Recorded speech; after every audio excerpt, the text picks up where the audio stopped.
Okay, let's chant Geeta down.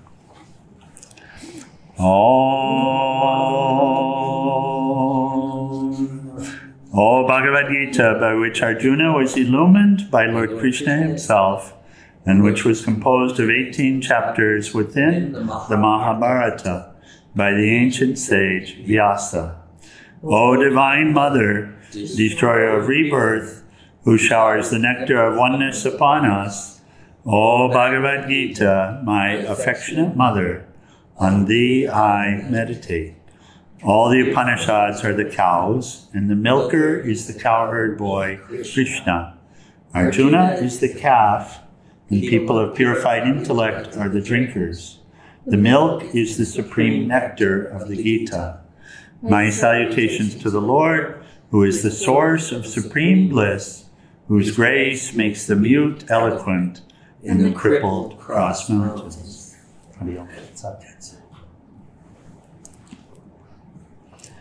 So the part of the essence of the discussion, it's just Swami Chinmayananda has this way of scientifically describing subjects. And as we're diving into this nature of nature, it's not just a philosophical discussion, it's a practical discussion, is the thing. And this is what we're wanting to do through this entire series, through our deep dive, is to make it practical, is for us to relate to it in a practical way so that we know how to practice it and that we have a motivation to practice it. So, and the understanding of the three gunas, the nature of nature, relates to an understanding of this inner person, the inner person, not just the outer, and not just others, but what I'm dealing with, And for long time immemorial, we've been holding on to the inner person as a truth, rock solid, and then looking at how do we behave differently in order to get what we want, or to be treated the way that we want to be treated. We were discussing yesterday that really fructifies in childhood for this new birth, right? And also then how does everybody else prostrate to me? How do I wish for them to prostrate to me? Right? How do I wish them to live their lives according to my wishes? Stroke my ego. Basically. So, and in the company of ego, that's what's happening, is there's a firmness around this identification with this inner person. It's being true. So, and of course it's not. And, we had a discussion a few days ago. When we get to actually having to deal with that inner person, it's like, look at how hard we've been holding on to it, right? Without going deep into the real essence of it. Without really addressing this stuff that we're holding on to. Yeah. So that's the essence of that discussion. So Nathan, read it one more time this morning. Okay. Today. Read it one more time today. Thank you. Oh. And then we follow along together and do our best. And you have this, and I'm going to suggest with you specifically that you have this, yes? And that you pick up during the day the same shlokas that we've reviewed in the morning and read them again and just take a few minutes with them in the presence of them. Okay? It'll help. There's no issue. It's just a process. There's no problem. Sometimes ego, when the suggestions come, will say I'm being judged or something. No, it's just a process. We're just supporting the process. I need to imprint. Yeah. I have a hard time doing it. Thank you. And it's not memorization, but actually reading something multiple times and doing our best to be present with it does help greatly. It's the process. Okay. So here's where we pick up.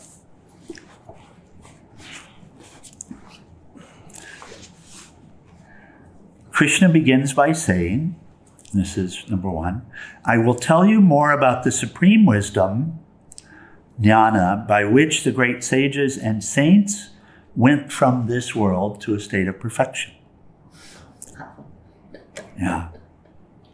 So I'll tell you how these became what we call masters. And not just them, by the way. How it is that we master this inner person, become the master of ourselves. Number 2, those who rely on this jnana, this knowledge or wisdom, feel themselves at one with me. Thus, they do not see themselves coming into being at the time of conception, nor are they disturbed at the moment of so-called death. Most all of us are bedeviled by this death hanging out there, right? So bedeviled by it that we refuse to even think of it, to even consider it, and live our life as if it's never going to happen. We can So bedeviled by it. challenge it and press it and think that you're okay with it, but still find that it's hiding there and you're afraid of it. It's And we haven't, yeah, indeed. Till you did it. And we haven't come to grips with it. Meaning we haven't come to understand that we don't die. And that's a secret to find out what happens. How to So here, Lord Krishna is speaking of this notion that we have that we were born and that we die. You see how strong it is. Great.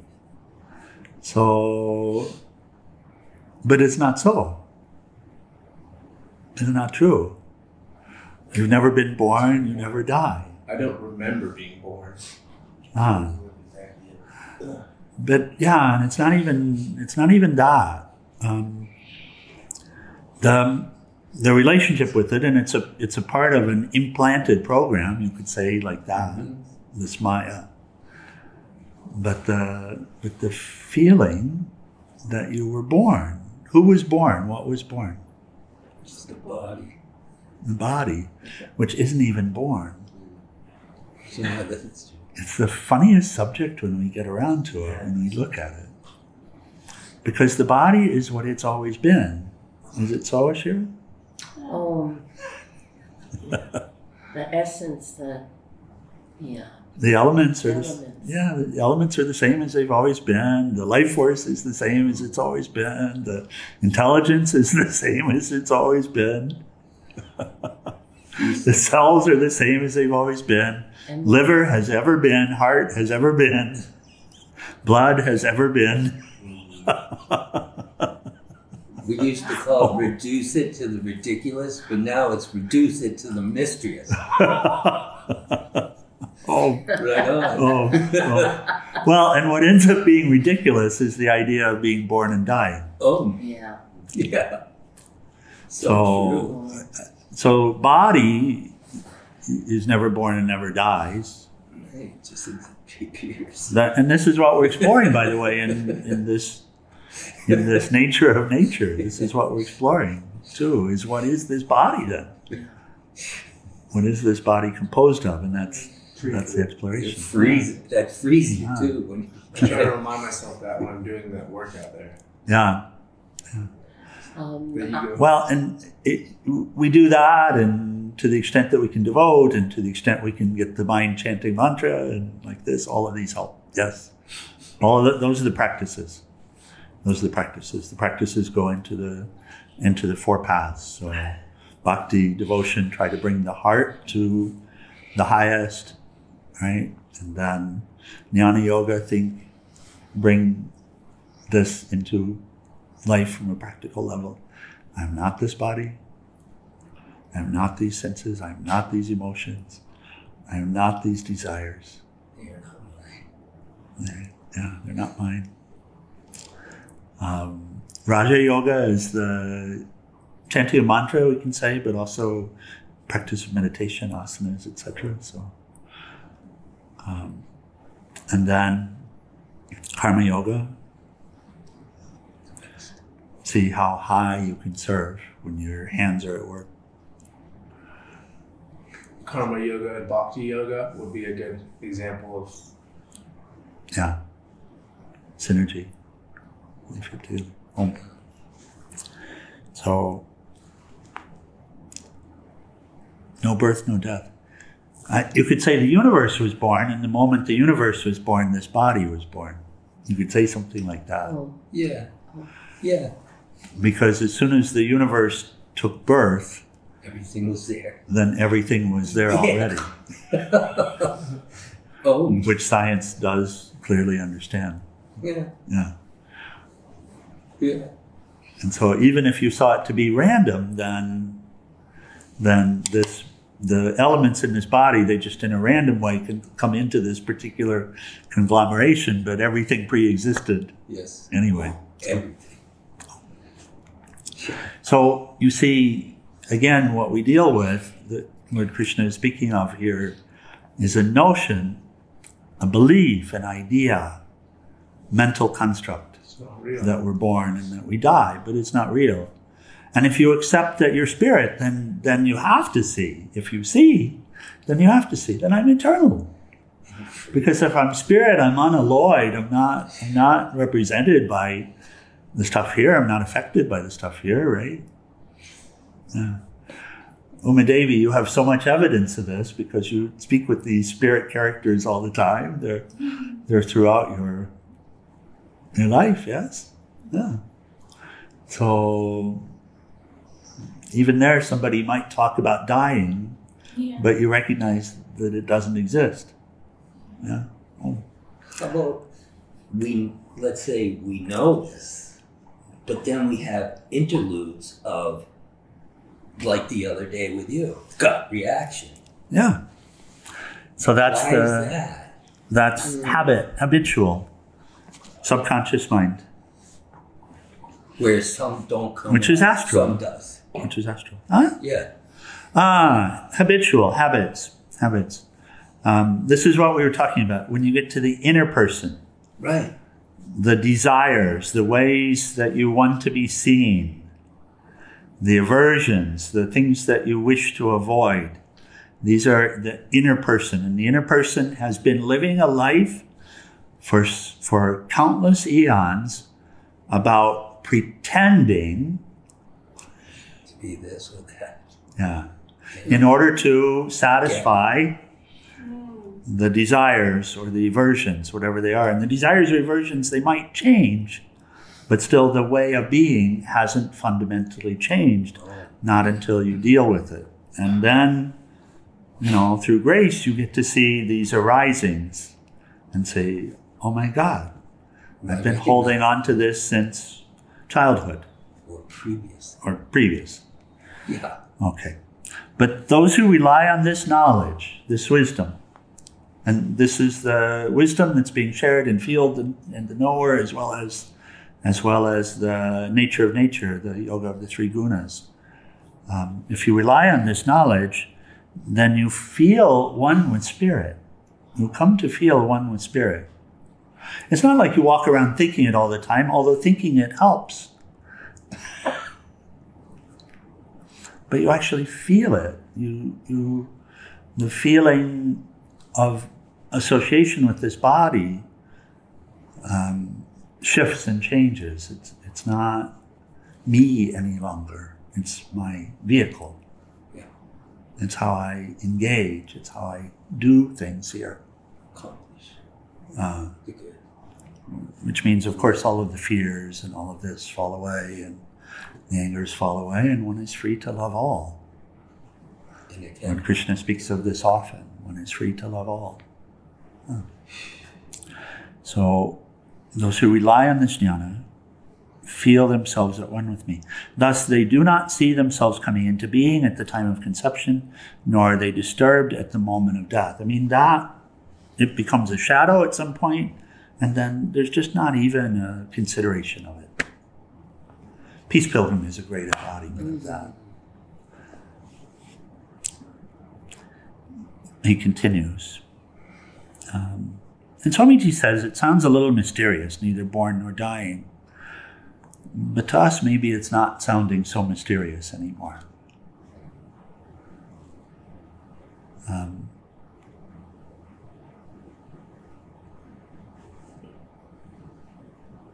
So now he begins really explaining here. My womb is Prakriti, the great creator, also called Brahma. Therein I place the seed, Arjuna, and thus all beings are created. Everything that comes into being does so from the womb of nature.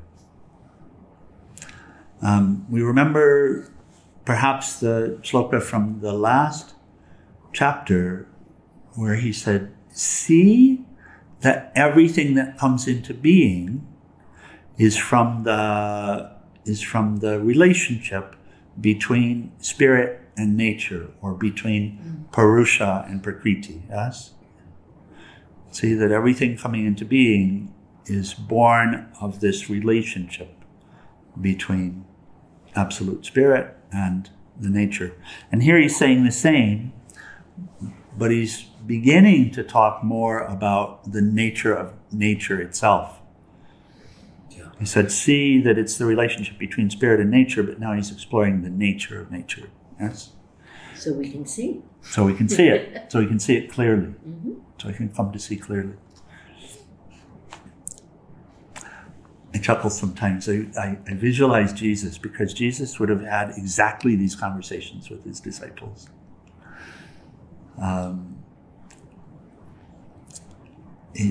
Exactly. In a different language, a different time, a little bit of a different way. But exactly this. Because he came to help us to see. And this, what's being discussed now, this is what is to see. Be free. It was never a physical seeing that in our delusion we think that it's this, he came to cure physical blindness or something like that. It's this. So there's no doubt that the jnana discussions were happening with his disciples, because his disciples came to see in the same way as he. Right? And it's a mystery, because it does require using this, developing this capacity with the intellect to let go of those notions that don't serve us, and to explore this, and to really look at our lives and to introspect. So everything that comes into being does so from the womb of nature. But this seed is spirit, Purusha. Mighty Arjuna, the forces of nature are harmony, restless activity, inactivity. We'll pick up Swami Venkatesananda here. Or sattva, rajas, and tamas. They arise from the creative energy, Prakriti, which binds the indestructible one fast to the physical body. And it's a good discussion. Swamiji has some very wonderful commentary on it.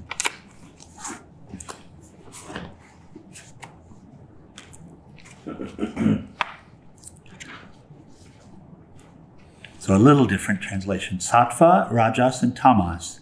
These qualities, O Arjuna, born of the divine nature, bind fast in the body, the embodied, the indestructible. So just to catch, what is it that is in the body, as it were? It's the indestructible, right? The eternal. The I, which is indestructible, eternal. Which is, we were discussing, the observer, the permitter, yes? The enjoyer, and the Lord of the universe. So the indestructible, as it were, in this body. And so he says, they bind fast in the body the embodied, or the indestructible, or another way to say is the indestructible or the embodied is bound in the body by these qualities of nature. Yeah. It's breathing. Really not by the qualities, but by the association, but finally the assumption or taking these qualities or this body to be who the soul is. So I is pure. I take this to be me. That's an impurity. But I is pure. Okay, here's what he says. Please, please. I really like this. It really makes me to ponder and contemplate. And the piece that is just really jumping out at me is this bind fast in the body. Fast meaning quickly, fast meaning strongly. Yes. You know, just the quality of bind fast. Yes. Is a beautiful visualization. Thank you. Yeah. And that's the crux of our condition. That's the crux of the suffering. That's the crux of the identification with the body, all of that. That's the center of it. It's right there. That is the quality of Maya, which is also called delusion. Oh. Right there. Oh. Okay, here's what Swamiji says. He says, even when the sky is clear, you know there is some moisture in it. When there's pressure or depression somewhere, this moisture condenses into white clouds. If the atmospheric change continues, white cloud changes into black rain-bearing cloud. That black cloud, though one, has hidden in it the potentiality of drop formation. One yet many. One yet many. He's speaking to this concept also of how it is that the Absolute has within its womb this Prakriti. So he's giving the example, within the clear sky is the cloud and the rain. Just not yet formed. The not yet formed. Yes. So potential, and that's something Umadevi catches on, is potential. I remember when Rukmini would say the pregnant void, like that, the pregnant void. So no matter, but that which is no matter contains within it the potential for the nature to arise. Okay, so continue. In Vedanta, the clear sky is compared to Brahman, the Absolute, with Prakriti or nature hidden in it. The pressure is comparable to the original vibration, Om, or the word or Logos. In the beginning was the Word, and the Word was with God, and the Word was God. So in the beginning, meaning, as it were, before the manifestation, before the appearance, before the expression of Prakriti. But it already exists in the womb. It already exists. Seed. Right? So the pressure is comparable to the original vibration. So what is it that causes the birth? That original vibration. It's called Adi Parashakti in Sanskrit, one of the names for it. The white cloud to Ishvara, the Supreme Personal God. So the beginning of the arising in Prakriti. The black cloud to Hiranyagarbha, the world soul, when you view it as a whole, and to Virat, manifestation, when you view it as just an aggregate of individuals. And then he says, rainwater in Australia, America, and Africa is all the same. The difference lies in what it falls on. Then it becomes good, bad, or indifferent. The three qualities belong to divine nature. So at the beginning, as it were, or at the center of Prakriti, it's just the three qualities, which are purity, unaction, same sattva, and then passion, rajas, and darkness or lethargy, tamas. There's nothing wrong with any of them. They just are what they are. Operating. Yes. But when the life force itself comes into contact with them, then they, as if, come alive. Yeah. And now you start to call them something. Categorize. Yes. Categorize. Yeah. Yeah. But even before that, they just are what they are. You wouldn't even know it without the life force coming into contact with them. Oh. The two have to come together in order for you to even say anything, but to say good, bad, Right. yeah, And etc. they remain, they are as they are. They remain as they are. In fact, they remain the divine gunas, and in contact with the soul or life force, they appear as this or that. So he says the three qualities belong to divine nature. Take fire, for example. The mysterious power that burns in fire is God. The visible flame is divine nature. See if you catch that. This flame, and sometimes in Upanishad we've done God. with the flame. The mysterious power that burns in fire is God.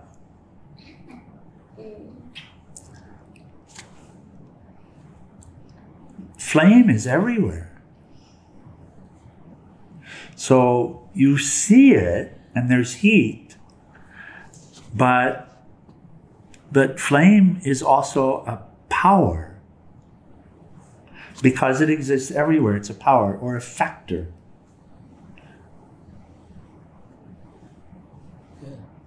Huh? So it exists even when you don't see it.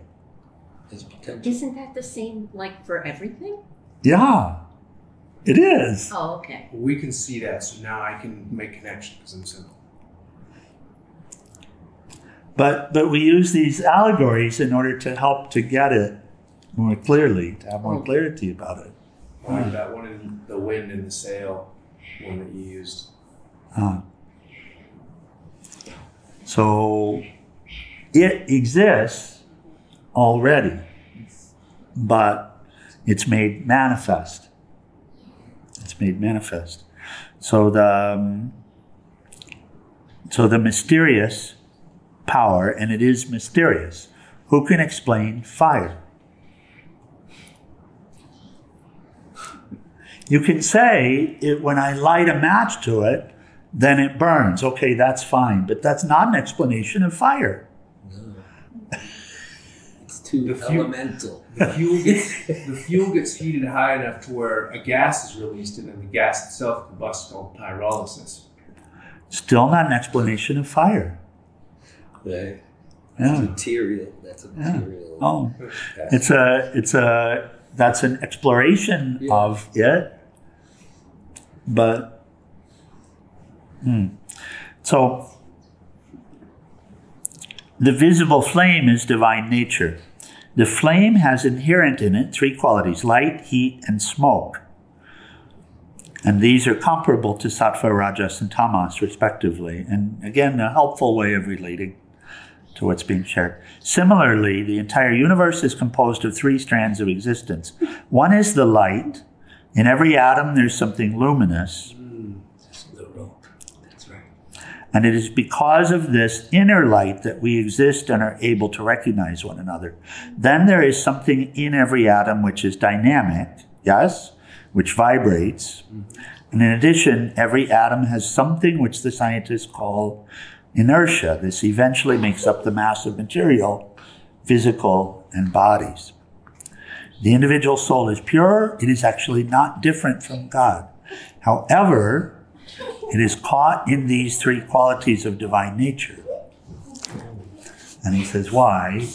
He asks why, and he answers it. We do not conclusively know why. Because it's the nature of nature. It's not the nature of nature. No. Why? No, soul doesn't have to do with nature. No, soul but it gets caught is in relationship with nature. Right. So soul can't actually blame nature for why it gets bound. It's a choice. It just is. Yeah. No, it just is. Just is. It just is. It just Leave is. it. You can't. Really Well, no it's explanation. it's your experience. Yeah. It's your experience. He says it cannot be conclusively proven. That's all. But it is. But it is. Sometimes when we get into discussions of Maya, we will discuss sometimes as if Maya is a bad guy. Maya is this power with which, it's a name for a power, with which the Absolute manifests in this world. And that's what's being explored here. Sometimes students will discuss it as if Maya is a problem. And it's neither a problem nor not a problem. It's just a practical reality. Yeah. It's just a practical reality. And the bondage that we experience is a practical reality as well. You can sit here and look and see, you can see that I am not this body. Is it correct? Mm-hmm. Even Nathan, you haven't been at this very long, but you can actually see it. Right? You can recognize, of course, the body is all universal substance. The second life leaves a body, you can just see the difference. Yeah. So you can recognize, when you're looking at it, you can recognize, of course I'm not this body, right? Yeah. But then why is it that it persists? This practical reality, which is, but I live my life as if I am this body. And in these moments, I'm constantly forgetting this. I'm constantly losing myself.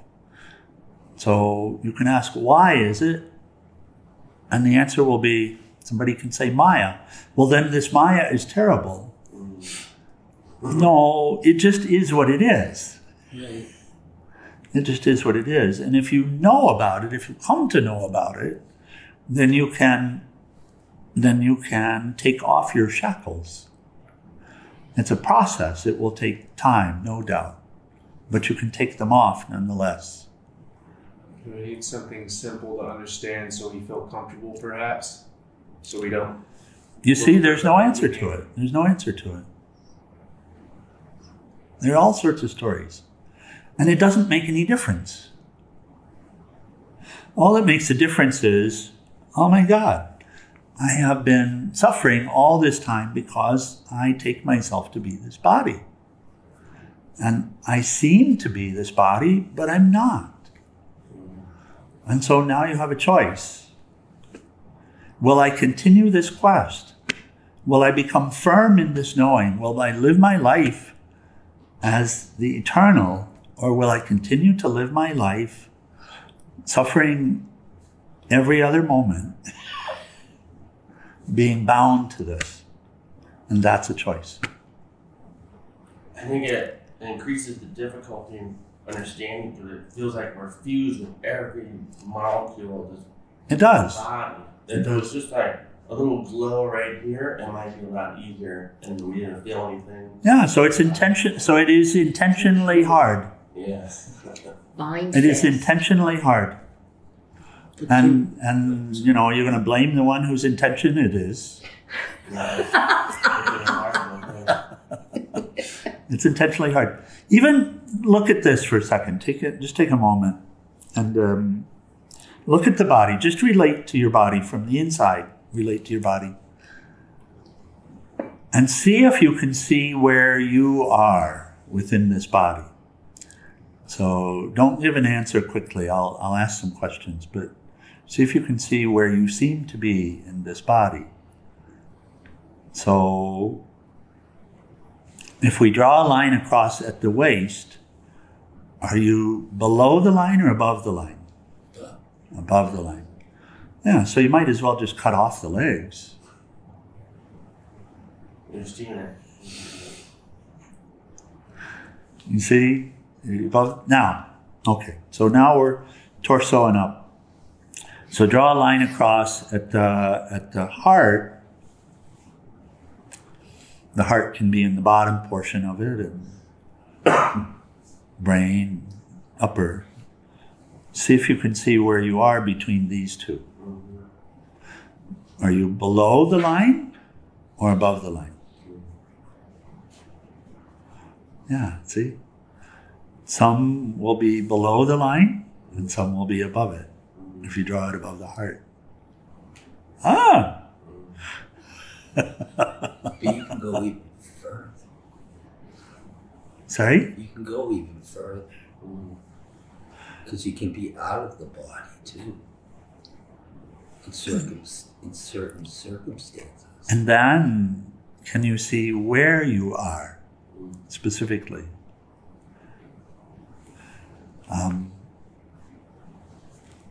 So you recognize, especially in a group like this, when you see that different people find themselves to be in a different place in the body. What does that? Does that indicate anything? Sure it does. That you're not actually there. Because if that's where you were, everyone would be in the same place. Yeah. So you see that this is the point of identification. So in the body, yes. The point of identification. In the body. I wonder though if our head didn't need the body to survive as far as mechanics. And our soul exists in our head, like in movies where you see a person preserved with just their head. It exists everywhere. Yeah. It can.